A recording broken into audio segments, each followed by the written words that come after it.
If you've grown up watching American movies or TV, you already have a version of America living in your head. Skylines, diners, the underdog who works hard and catches a break, the country where the door opens if you knock hard enough. And people believe it, not just in America, everywhere. But here's the thing nobody really talks about the America that gets exported to the world through Hollywood and the news and every streaming platform on the planet, and the America that people actually live in are not the same place. One of them is a really good story. The other one is a Tuesday. So, today I want to walk through both because the gap between them is bigger than most people realize. And it explains a lot about why people who visit America keep saying the same thing when they come home. It wasn't what I expected. Let's get into it. The image of America that exists in the global imagination was basically built by Hollywood, and Hollywood has had about 100 years to get really good at it. In that version, America is New York and LA. It's enormous apartments that no one in those cities could actually afford. It's the protagonist who's broke and struggling at the start of the movie, but figures it out by the third act, because this is America and that's how the story goes.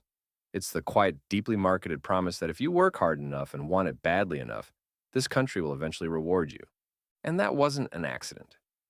The original Hollywood studios deliberately built an aspirational America.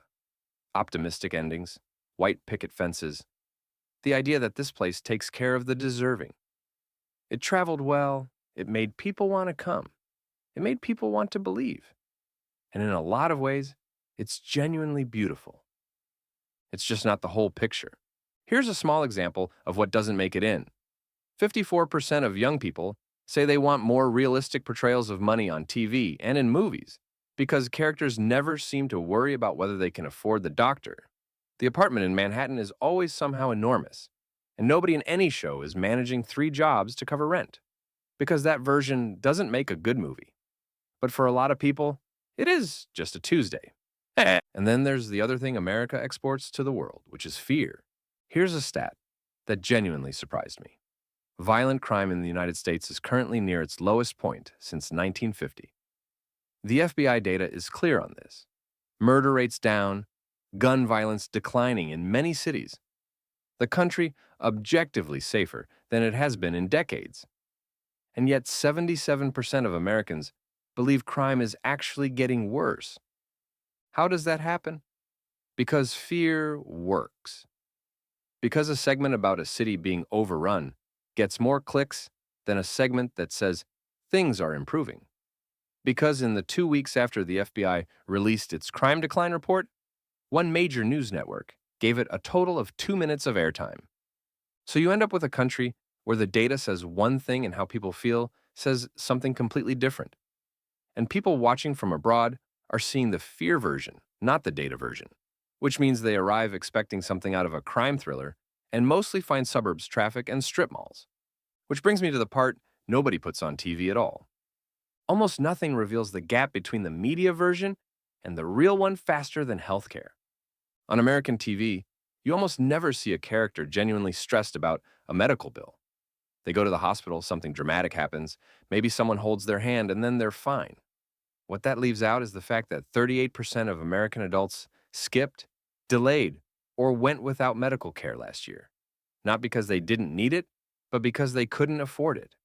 More than 60% of personal bankruptcies in this country are linked to medical expenses, and 1 in 3 Americans cut back on food or utilities in 2025, specifically to cover healthcare costs. This is a country where a single ambulance ride can cost thousands of dollars, where people split pills in half to make a prescription last longer, and none of that has ever made it into the background of any scene. Then there's the American dream itself, which is probably the most successfully marketed concept in human history.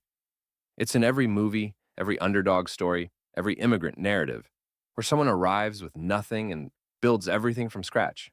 And people believe it, genuinely, across generations, across countries. Here's the reality. 74% of young Americans now say the dream is too hard to achieve. The average student loan balance is $39,000, with many borrowers spending decades paying it back. To buy a median-priced home in America right now, you need to earn over $112,000 a year, while the actual median household income sits around $80,000, meaning you need to be making significantly more than the average American just to afford an average American house. And at the very top, the wealthiest 1% of households now own 31.7% of all U.S. wealth, the highest share on record since the Federal Reserve started tracking in 1989, roughly equal to what the bottom 90% of the country holds combined. Hard work is necessary. It's just nowhere near sufficient, and the door is getting heavier. International tourism to the United States fell 5.5% last year, with 4 million fewer people making the trip. And the ones who do show up keep describing the same things they weren't prepared for. The homelessness, first of all. America hit a record in 2025, over 771,000 people without a home on any given night, the largest single-year increase since the country started tracking it. In major cities, it's immediately visible in a way that simply doesn't make it into the movies or the nightly news broadcast. Then there's the way the country is physically built, which surprises almost every European visitor. Almost all of the world's most walkable cities are in Europe.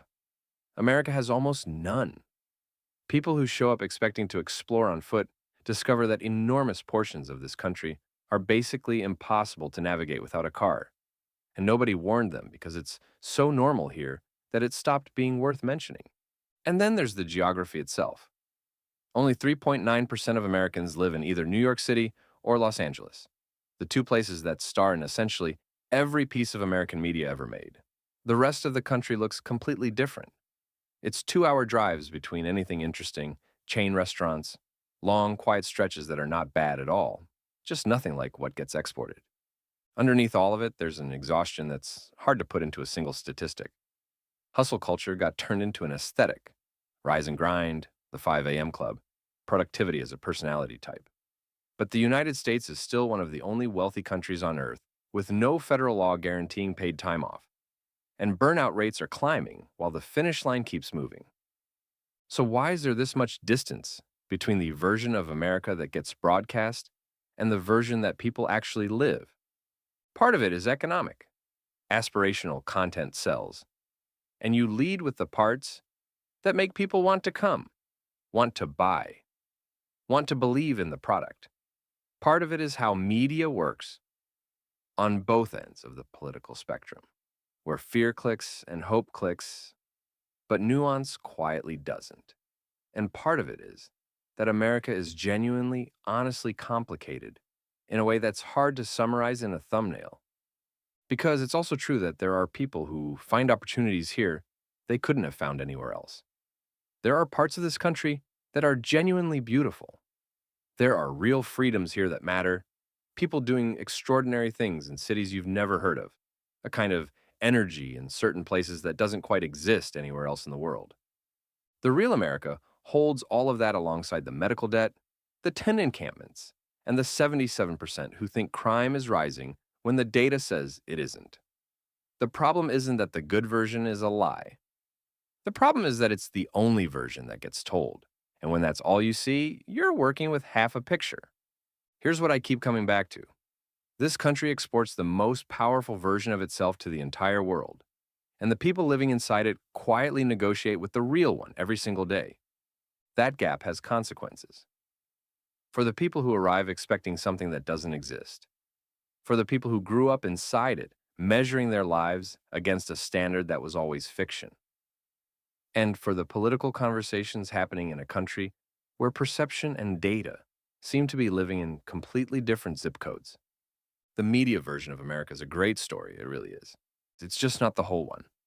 Drop your version in the comments. What did you think America was going to be like, and what did you actually find? I want to know where the gap showed up for you.